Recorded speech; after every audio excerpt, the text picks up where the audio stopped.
Olá, a partir de agora você acompanha conosco uma conversa com o líder do PSDB aqui no Senado Federal, o senador Cássio Cunha Lima.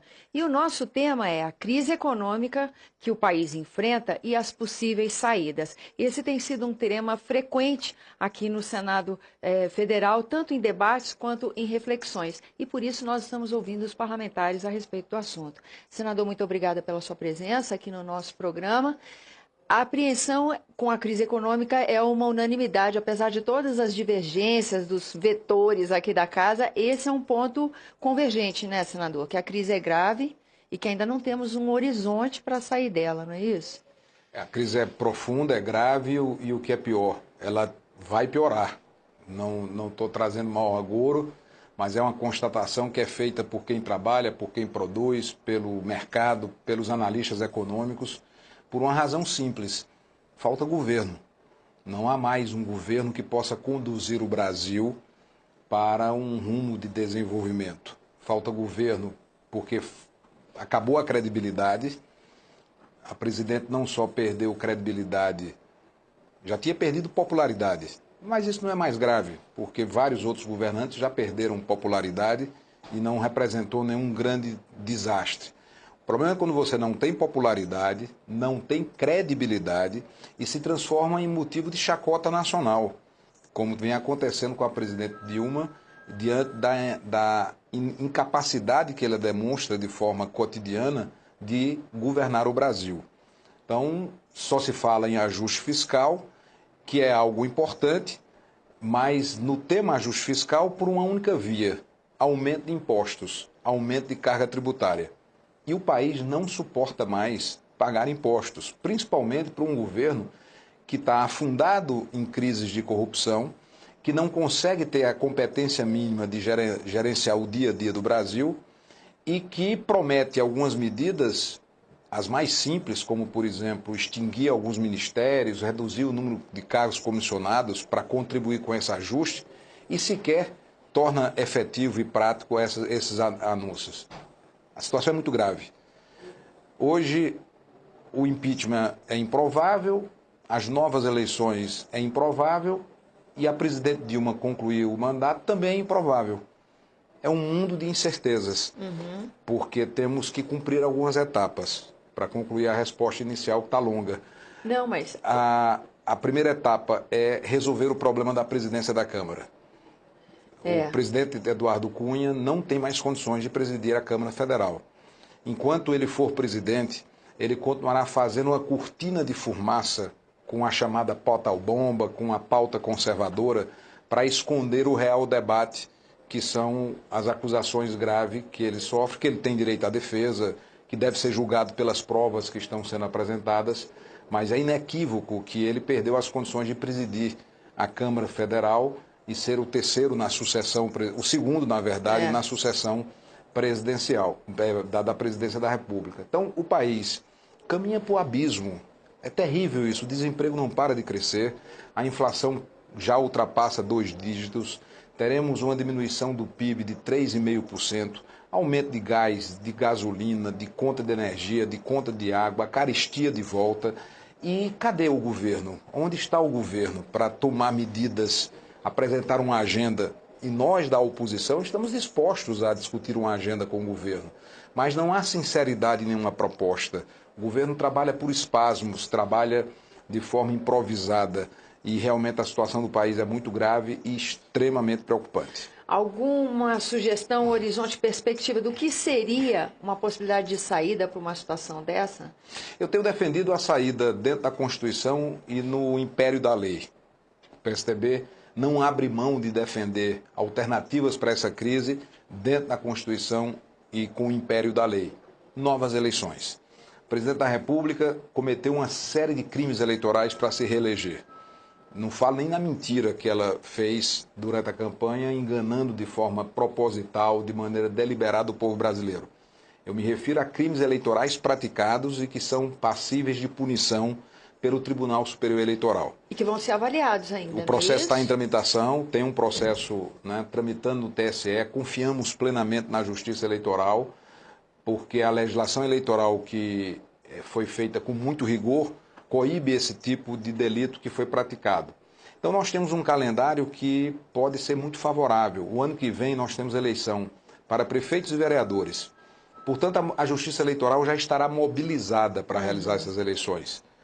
Portanto, não há nenhum custo adicional de você colocar na urna eletrônica um voto a mais para presidente da República. E desculpa interromper seu raciocínio, mas a expectativa é que o Tribunal Superior Eleitoral julgue esse caso das eleições de 2014 antes da eleição de 2016. O senhor acha que a expectativa do seu partido é que haverá um tempo hábil? Sim, porque a própria legislação eleitoral ela estabelece que um prazo razoável para o julgamento dessas ações é 1 ano depois da eleição. Esse ano já transcorreu. Você conceder mais 6 meses, por exemplo, para a Justiça Eleitoral, dada a complexidade de uma punição de um mandato presidencial, acho muito razoável.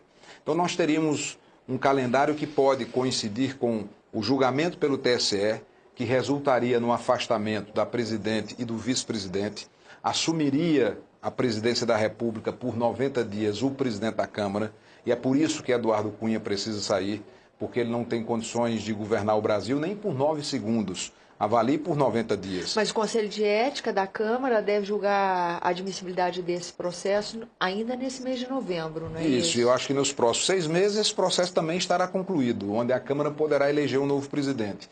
E aí você garante, com a soberania popular, com o voto e com o sufrágio universal, porque está lá na Constituição, todo poder emana do povo. Então, através do voto do povo brasileiro, você escolherá e elegerá um novo governo, com legitimidade necessária, porque terá a legitimidade dos votos alcançados na eleição, para tirar o Brasil desse caminho que está sendo percorrido em direção ao abismo. Não há nenhuma perspectiva a curto, médio prazo com o governo que está aí, sem comando, sem liderança, afundado em denúncias gravíssimas de corrupção, um governo que perdeu o controle de sua base política, um governo que perdeu o controle da economia, um governo que não tem mais o respeito do povo brasileiro, porque passadas as eleições as pessoas perceberam, opa, fui enganado. Tudo que foi dito na campanha era uma imensa mentira, era uma completa inverdade. E as pessoas estão sentindo no seu bolso, as pessoas estão sentindo no custo do desemprego. E isso tende a se agravar no início do ano que vem. Então é preciso uma providência dentro da lei, dentro da Constituição. E na minha visão, para concluir, a melhor saída, melhor mesmo do que o impeachment, é a realização de novas eleições, porque é uma saída onde você chama a população para resolver o problema. Com a eleição. Envolve a população. Você envolve. A população é o ator principal dessa decisão e dessa saída para a crise que o Brasil vive. E vamos dizer que então a gente entra em 2016 com um ambiente de governabilidade melhor do que foi o de 2015. O que seria um rumo? O que seria uma possibilidade de norte para a saída dessa crise, na opinião do senhor, senador? Olha, a oposição tem proposta para o Brasil, mas representando 20% que somos hoje no Senado e na Câmara. Na Câmara talvez um pouco mais, mas não passamos de 25% nas duas casas. Compete ao governo tomar a iniciativa de uma agenda que tire o Brasil dessa dificuldade.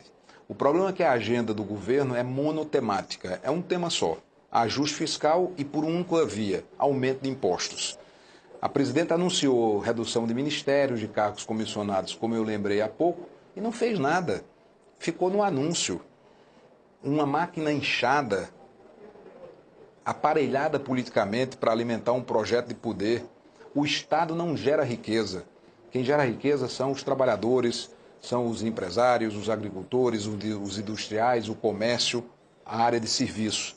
Essa sociedade é que gera riqueza e que, fruto desse trabalho, paga impostos. Impostos que estão sendo usados para, infelizmente, prática desenfreada de corrupção, para serviços públicos de péssima qualidade, com a inflação voltando a infernizar a vida do povo brasileiro, o desemprego aterrorizando uma parcela importante dos trabalhadores do país, quebradeira no comércio, quebradeira na indústria, é uma situação de caos. E o governo não consegue apresentar uma agenda, porque nós estamos dispostos a discutir uma agenda para o Brasil, desde que haja sinceridade na proposta, e não sei nem se dá tempo para isso. Um pedido formal de desculpas pelas mentiras, um pedido claro de desculpas por todos os erros que foram cometidos de forma proposital para ganhar a eleição a qualquer preço, a qualquer custo. Então, estamos terminando o ano pior do que começamos. E quando você chega essa época de Natal, né, com a esperança do Natal, de um ano novo, infelizmente não há um cenário de perspectiva positiva logo ali adiante. Pelo contrário, viraremos o ano com a expectativa que as coisas ainda vão piorar. E quem paga essa conta é o povo brasileiro, porque enquanto você está na crise política, com os políticos, vá lá que seja, mas não, essa crise hoje está atingindo as famílias brasileiras. E isso precisa ter um basta, porque a origem disso tudo é o desgoverno da presidente Dilma. E nós temos uma saída constitucional, nós temos uma alternativa legal, que é a cassação da chapa e a realização de novas eleições para que, com a soberania do voto popular, porque todo poder emana do povo, nasça um novo governo com a legitimidade necessária, a credibilidade indispensável para solucionar toda essa crise profunda que o Brasil vive. Grata pela sua presença aqui no Eu que nosso